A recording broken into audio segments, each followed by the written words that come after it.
Assalamualaikum warahmatullahi wabarakatuh. Jumpa lagi dengan channel Babe Rahman. Teman-teman, kali ini saya akan membahas pertanyaan dari saudara kita di Cimahi, Jawa Barat yang menanyakan kurang lebih isinya adalah, Babe, saya punya pinjaman di sebuah bank dengan jaminan PPKB sepeda motor. Pinjaman saya sebesar 50 juta rupiah. Karena saya macet dan tidak bisa mengangsur lagi, kemudian oleh bank tersebut motor saya dieksekusi. Tapi beberapa bulan kemudian, pinjaman saya dinyatakan belum lunas dan saya mendapatkan surat tagihan untuk membayar sisa pinjaman yang belum terbayarkan. Karena dari hasil penjualan motor tersebut masih menyisakan hutang. Bagaimana dan apa yang harus saya lakukan? Baik, Bapak Ibu yang saya hormati dan teman-teman semua, perlu diketahui bahwa penyerahan agunan dimaksudkan adalah untuk bila suatu ketika kredit tersebut wan prestasi atau macet, maka akan digunakan sebagai upaya untuk mendapatkan pelunasan. Jadi apakah itu dilelang, ataukah itu diserahkan dengan sukarela dari debiturnya, maka itu dianggap sebagai pelunasan. Dalam kasus yang ditanyakan saudara kita ini dari Cimahi ini, harusnya pada saat kendaraan itu dieksekusi, tadi pertanyaannya memang nggak jelas apakah itu dieksekusi atau diserahkan dengan sukarela. Tapi seharusnya pada saat kendaraan itu diserahkan, debitur harus minta surat keterangan lunas. Sehingga bila di kemudian hari dinyatakan pinjaman belum lunas, maka kita bisa menunjukkan bahwa kita sudah punya surat pernyataan lunas. Untuk pertanyaan apakah saya harus masih membayar lagi, itu tentu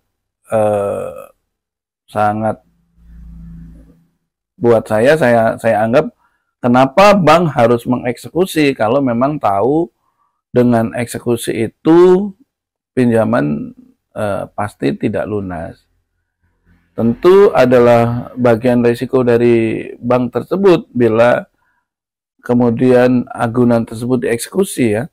Tentu konsekuensinya maka debitur tidak ada lagi kewajiban untuk membayar sisa yang belum terbayarkan. Biasanya hal ini terjadi secara umum ya, itu ketika terjadi kompetisi bisnis antar bank. Yang sering terjadi, lazim terjadi, misalnya seseorang punya pinjaman di bank A, karena dia bagus, dicek di BI Checking angsurannya lancar, kemudian datanglah bank B untuk menawarkan take over, seperti itu. Dan berikutnya, ketika bank C juga melihat bahwa pinjaman tersebut lancar, dan aktivitas kegiatan bisnisnya juga maju pesat, maka biasanya bank C datang juga menawarkan untuk take over ke bank C. Biasanya disertai dengan iming-iming bunga yang lebih rendah dan menaikkan plafon kredit di atas yang sudah didapat dari bank semula. Nah, itulah kompetisi perbankan yang tidak sehat, sehingga akhirnya mengabaikan aspek kesehatan bank, aspek kesehatan kredit, aspek keamanan, prudensial bankingnya diabaikan, sehingga yang terjadi ketika debitur itu mengalami kemacetan, maka jaminannya overtaksasi atau jaminannya tidak cukup untuk mengcover pinjaman yang macet tersebut. Menurut saya itu bagian dari risiko kredit yang harus dihadapi oleh perbankan. Jadi teman-teman perlu ketahui bahwa setiap bank menyalurkan kredit, dia menyadari resikonya adalah kemacetan. Maka dari itu setiap bank pasti akan menganggarkan sebagian dari laba yang diperoleh untuk menghapus bukukan terhadap kredit-kredit yang macet. Itu kategori resiko bisnis. Jadi bila yang terjadi seperti saudara kita di Cimahi itu, maka itu adalah bagian yang dianggap sebagai bagian resiko bisnis gitu. Jadi kalaupun terjadi penagihan kembali terhadap rekan kita itu, sebenarnya saya anggap itu adalah iseng-iseng berhadiah. Bila debiturnya takut dan kemudian membayar, maka itu adalah keuntungan yang didapat oleh bank tersebut. Tapi bila tidak, maka bank juga tidak bisa melakukan upaya apapun karena agunan sudah dieksekusi. Sementara kredit itu di-cover dengan jaminan yang disediakan oleh debitur tersebut. Maka bank tidak bisa kemudian untuk mendapatkan pelunasan atas sisa kredit yang belum terbayarkan, kemudian dia minta atau mengambil jaminan yang lain, mengambil aset-aset dari debitur yang lain untuk digunakan sebagai pelunasan. Tentu tidak bisa seperti itu. Jadi itu adalah bagian dari resiko bisnis bank tersebut. Ini yang teman-teman harus ketahui ya, bahwa sebenarnya bank itu tidak tertarik penyelesaian kredit dengan cara lelang. Lelang itu adalah upaya terakhir ketika debitur dianggap tidak ada lagi solusi penyelesaian kreditnya melalui upaya-upaya persuasif, misalnya dengan dari hasil usaha atau dari menjual aset gitu. Jadi bank itu juga sebenarnya ribet kalau harus lelang. Dia harus melengkapi persyaratan-persyaratan yang diminta dari kantor lelang. Kantor lelang juga sementara nggak mau disalahkan apabila di kemudian hari melelang terhadap objek jaminan yang ternyata kelengkapannya tidak sesuai yang dipersyaratkan. Jadi perlu teman-teman ketahui, untuk melelang itu dari kantor lelang itu mensyaratkan banyak hal. Harus ada fotokopi identitas debitur, harus ada fotokopi identitas pemilik jaminan, harus ada fotokopi jaminannya, harus ada fotokopi perjanjian kredit, harus ada fotokopi pengikatan jaminan, harus ada surat peringatan pertama, kedua, ketiga, lengkap. Jadi bank juga nggak malas ribet seperti itu sebenarnya. Jadi kalau yang mungkin teman-teman ketahui, seringkali bank kemudian mengancam lelang, baru macet 1-2 bulan diancam lelang, itu sebenarnya hanya biasalah dari petugas-petugas lapangan menakut-nakuti seperti itu. Banyak hal yang sering kita jumpai di lapangan sudah macet bertahun-tahun nggak dilelang gitu. Itu kenapa? Karena ya mungkin bisa jadi debiturnya kooperatif, bisa membangun hubungan yang baik dengan bank, sehingga bank menyadari bahwa sebenarnya debitur sedang berusaha dengan cara menjual asetnya, misalnya seperti itu.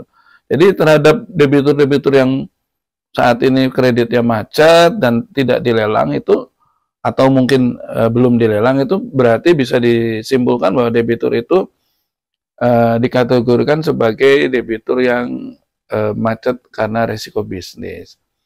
Ada memang debitur yang mungkin baru macet 4-5 bulan dilelang gitu. Itu kenapa? Itu biasanya debitur itu dikategorikan sebagai debitur yang on will, debitur yang tidak beriktikat baik. Jadi sejak awal itu petugas di lapangan mentengarai bahwa debitur ini mengabaikan terhadap kewajibannya. Misalnya katanya usahanya lagi sepi sehingga tidak bisa mengangsur, tapi ternyata dia baru saja beli mobil baru gitu. Kemudian kalau ditagih menghindar, di WA nggak dibalas gitu. Bahkan diblokir, kalau didatangi rumahnya tutup rapat, susah ditemui dan sebagainya. Nah itulah yang akhirnya mungkin petugas menyimpulkan bahwa debitur ini tidak beriktikat baik. Maka selalu kami sarankan supaya kooperatif. Kalau memang saat ini Anda tidak bisa mengangsur, berkomunikasilah dengan bank yang baik. Kalau perlu dengan surat menyurat, agar ada histori komunikasi dengan bank bahwa kita kooperatif. Karena itu bisa di kemudian hari bisa kita gunakan sebagai materi gugatan bila bank memaksakan diri untuk melelang, gitu ya. Jadi kembali saya ingatkan bahwa sebenarnya bank tidak tertarik untuk penyelesaian kredit macetnya dengan lelang, gitu. Kalaupun itu dilakukan karena memang tidak ada pilihan lain, kemudian misalnya debiturnya juga sudah tidak jelas kemana, kemudian tidak ada yang bertanggung jawab lah, biasanya itu terpaksa dilelang. Maka seringkali kita jumpai dilelang 1, 2, 3 kali juga nggak laku gitu. Karena apa? Karena memang terjadi overtaksasi atau penaksiran jaminan yang melampaui nilai. Seperti tadi kami jelaskan di awal bahwa seringkali bank karena persaingan kemudian memberi penaksiran terhadap agunan melampaui nilai pasar wajarnya. Nah, yang terjadi akhirnya pada saat kredit itu bermasalah, jaminan tidak cukup untuk mengcover pinjaman. Seperti itu ya, teman-teman, penjelasan saya. Saya merasa bahwa apa yang dilakukan petugas bank terhadap teman kita di Cimahi tadi, itu adalah upaya iseng-iseng berhadiah.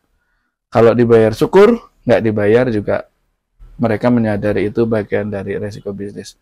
Demikian, semoga bermanfaat. Sampai jumpa di lain kesempatan. Assalamualaikum warahmatullahi wabarakatuh.